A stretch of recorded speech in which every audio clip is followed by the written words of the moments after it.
منها زوجها وبث منهما رجالا كثيرا ونساء واتقوا الله الذي تساءلون به والأرحام إن الله كان عليكم رقيبا يا أيها الذين آمنوا اتقوا الله وقولوا قولا سديدا يصلح لكم أعمالكم ويغفر لكم ذنوبكم ومن يطع الله ورسوله فقد فاز فوزا عظيما بسم الله الرحمن الرحيم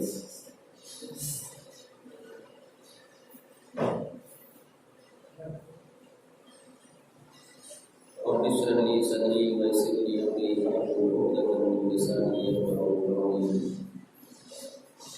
رب زدني علما رب زدني علما رب زدني علما تمام قسم کی تعریفات وحدہ لا شریک خالق کائنات مالک ارض و سما کے لیے ہیں اور لاکھوں کروڑوں درود و سلام کو اس ہستی اقدس و مقدس کرو جن کا نام نام اسم گرامی محمد اکرم صلی اللہ علیہ وسلم ہے۔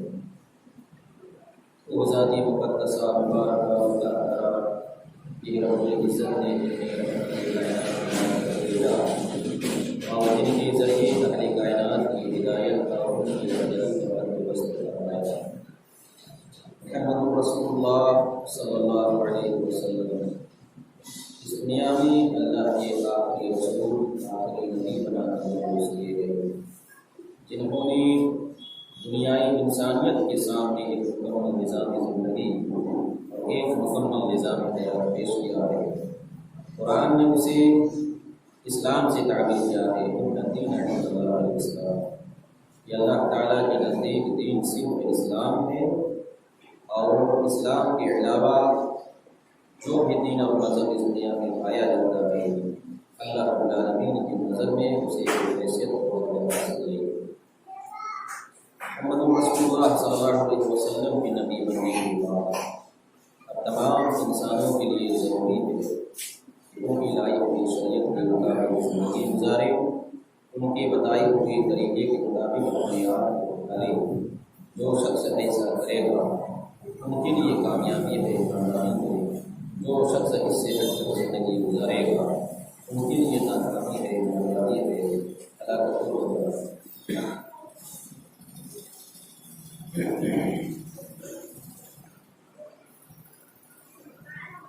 یہ محرم الحرام کا مہینہ شروع ہو چکا ہے اور غالباً آج محرم الحرام کی چوتھی تاریخ ہے۔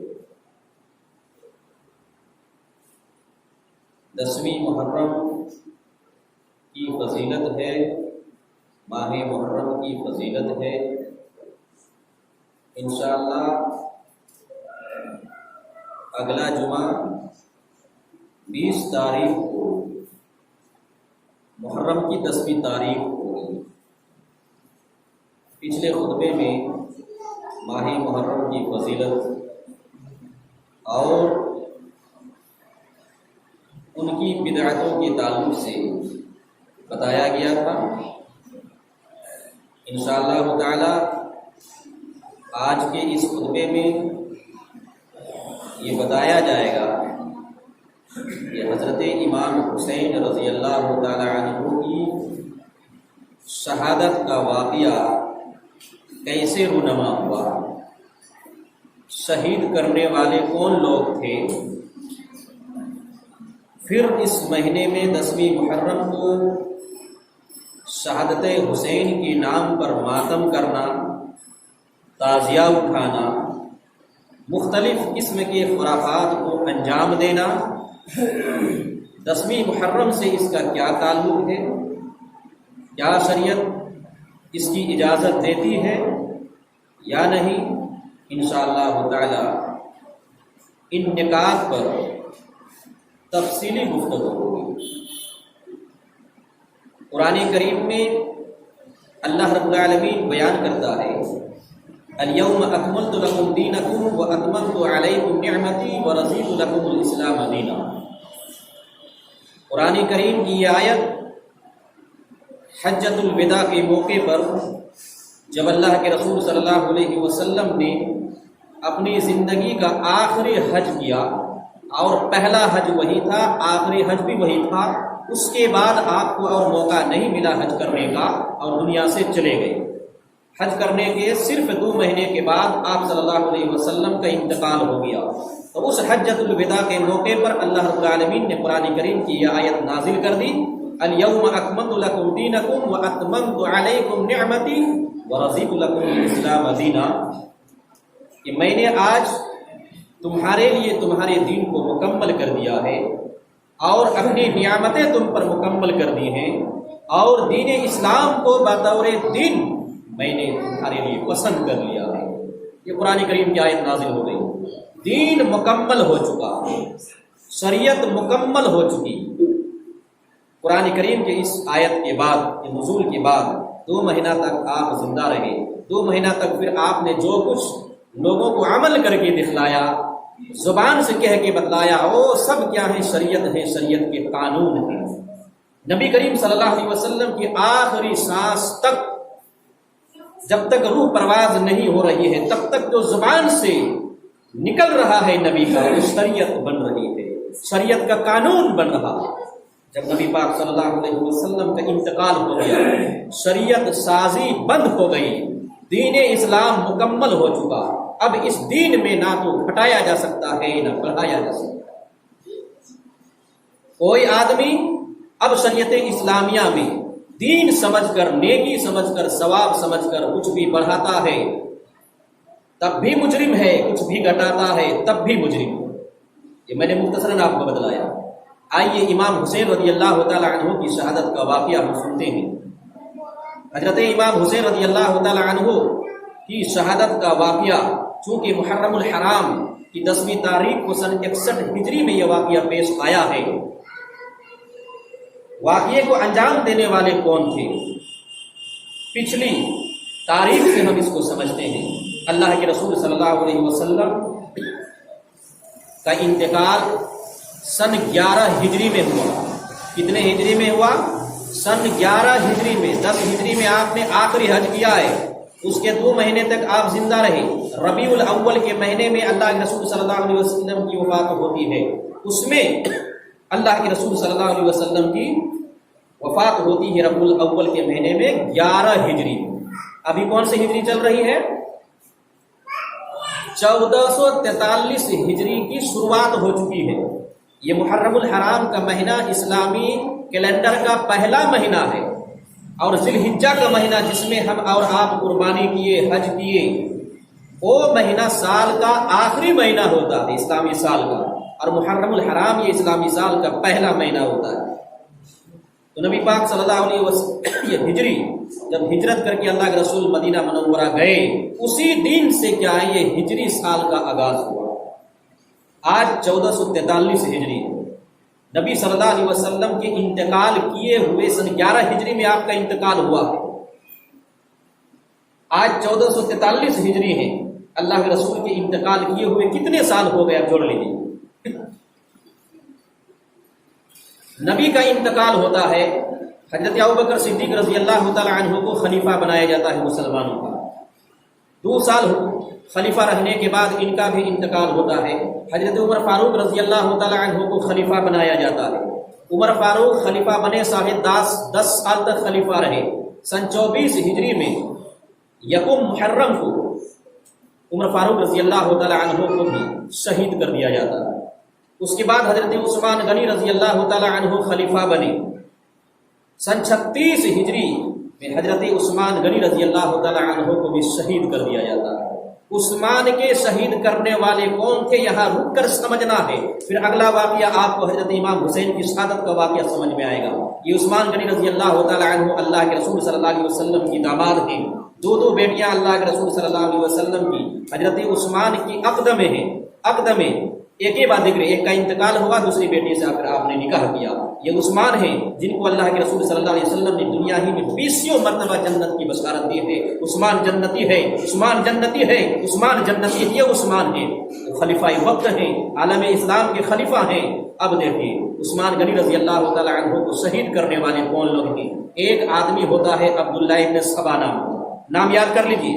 عبداللہ ابن سبا یہودی ہوتا ہے، اسلام کا لبادہ اڑتا ہے، اسلام قبول کرتا ہے، ظاہری طور پر، اندر سے نہیں، ظاہری طور پر مسلمانوں کو دھوکہ دینے کے لیے، مسلمانوں کی طاقت کو توڑنے کے لیے، مسلمانوں کا اتحاد پارا پارا کرنے کے لیے، خلافت ان کی طاقت کو درہم برہم کرنے کے لیے، مسلمانوں کو آپس میں لڑوانے کے لیے، مسلمانوں کو انتشار کرنے کے لیے اور مسلمانوں کو مختلف گروہوں میں بانٹنے کے لیے انہوں نے ایک بڑی سازش کی، زبردست سازش کی۔ یہ عبداللہ ابن سبا یہودی ہے، یہودی ذہن کا مالک ہے، لیکن اسلام کا لبادہ اڑتا ہے، اپنے آپ کو مسلمان کہتا ہے، اور پکا متقی پرہیزگار، اور بالکل ایسا لگ رہا ہے کہ اللہ والا آدمی ہے، لوگوں کا اعتماد جیت لیا، لوگوں کا بھروسہ جیت لیا کہ بڑا پکا سچا عابد زاہد یہ مسلمان ہے، حالانکہ اندر سے یہ ہوتی ہے، اسلام کا لبادہ اوڑھ لیا، اسلام کی جماعت میں آیا۔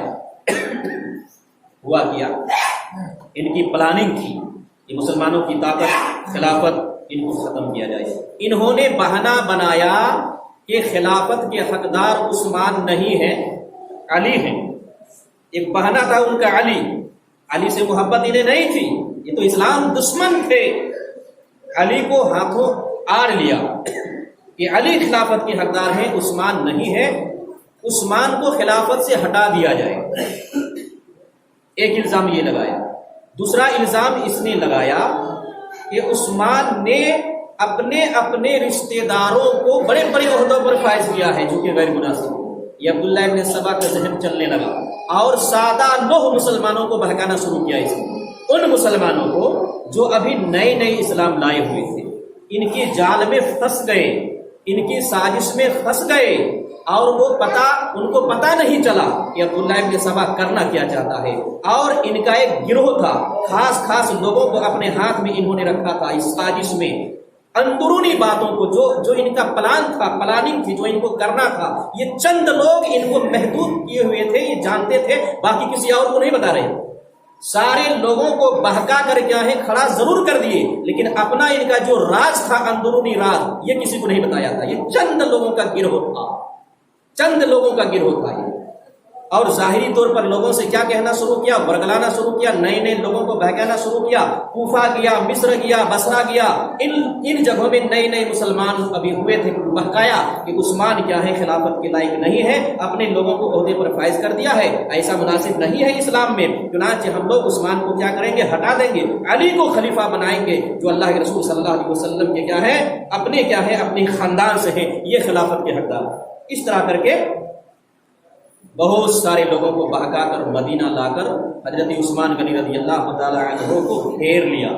عین حج کا موقع ہے، ذی الحجہ کا مہینہ ہے، سارے لوگ حج کرنے کے لیے مکہ گئے ہوئے ہیں، اس موقع یہ سازش کرتا ہے، پلان کرتا ہے، کوفہ، بصرہ، مصر سے لوگوں کو اس طرح سے ذہن سازی کر کے بنا کر عثمان کے خلاف لا کر کھڑا کر دیا اور محاصرہ کر لیا ان کے گھر کا، اور عثمان غنی رضی اللہ تعالی عنہ کو شہید کر دیا، مظلوم بن ظلم کرتے ہوئے شہید کر دیا، کوہرام مچ گیا۔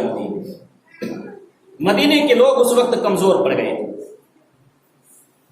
عثمان نے بھی نرمی دکھائی تھی۔ بہرحال لمبا واقعہ ہے، لمبی تاریخ ہے، مختصراً میں آپ کو بتا رہا ہوں۔ عثمان شہید کر دیے گئے، 8 دن تک کوئی خلیفہ نہیں ہے، سب کیا ہے، مایوس ہیں، ماتم ہے، ہنگامہ ہے، سہمے ہوئے ہیں، ڈرے ہوئے ہیں، بلوائیوں اور عبداللہ بن سبا کے گروہ کا زور چل رہا ہے۔